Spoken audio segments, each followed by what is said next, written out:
The first US military flight carrying deportees home to India has sparked outrage. More than 100 migrants flown home Wednesday say they were kept in prison-like conditions, shackled during the entire 48-hour-long flight, were yelled at and misled about their final destination.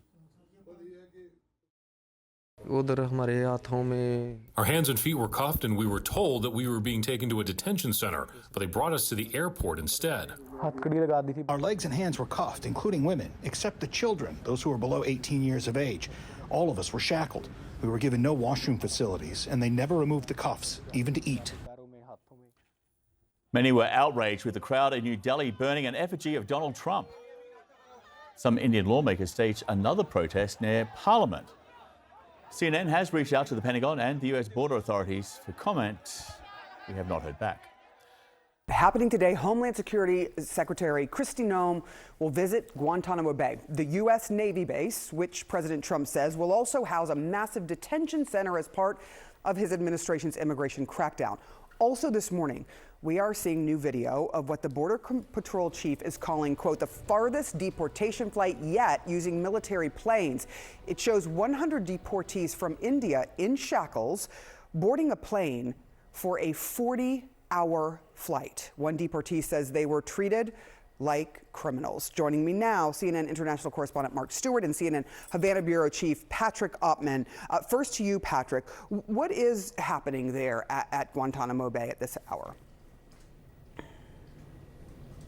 Well, this is the highest level visit to the Guantanamo Navy base has seen in years, and we have observed the last few days that a lot of work is taking place at this very isolated U.S. military base here in Cuba, readying the base for potentially thousands and thousands, up to 30,000 migrants. And already there have been about 23 or so that have been brought in the last several days. We've seen a video of them being removed from military aircraft, and that's what Kristi Noem is going to see, how these preparations are going, because there's a lot of work to be done to essentially make tent camps where migrants, supposedly the worst of the worst, will be brought. Kristi Noem has said that these migrants will be afforded all legal privileges, but of course, how long they will be there, no one can say. All right. Thank you, Patrick, for your insight there from Cuba. Mark, there has been quite a response. We are looking at the video now where these men are shackled, their hands and feet shackled together, and they were on this flight for a very, very long time. What can you tell us about the international response or reaction to what we are seeing here? Right, Sarah. And as you know, having spent time as a correspondent yourself in India, this is very much becoming a global story, these various movements. The world is reacting. In India on Thursday, we saw very intense protest. At one point, people were burning a statue that resembled Donald Trump in response to the movement of these undocumented migrants, but also amid these claims of mistreatment. Again, this was a flight that lasted about 40 hours. About 100 individuals were flown from the West Coast, made a fuel stop in Guam, and then proceeded to India. Again, according to the government, this is the longest such flight since these operations began. The Indian government has actually weighed in on all of this and said that much of this is protocol, the way this was conducted, but people on board feel otherwise. Let's listen to one man who was on that flight.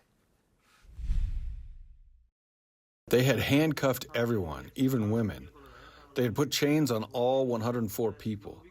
They would not open it no matter what anyone says. If anyone had to go to the bathroom, they would still not open it. They would just open the door and you had to go in no matter how difficult it was.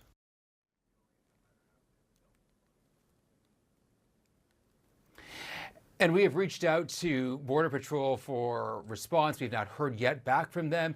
Sarah, this issue of Indian citizens entering the United States illegally has been a big issue in recent years. It will likely come up when Indian Prime Minister Narendra Modi meets with President Trump in Washington next week. Yeah, one of the big issues that you are hearing there, as you said, I worked in India for many years. People feel that they were treated like terrorist suspects as opposed to people who had just come into the country illegally.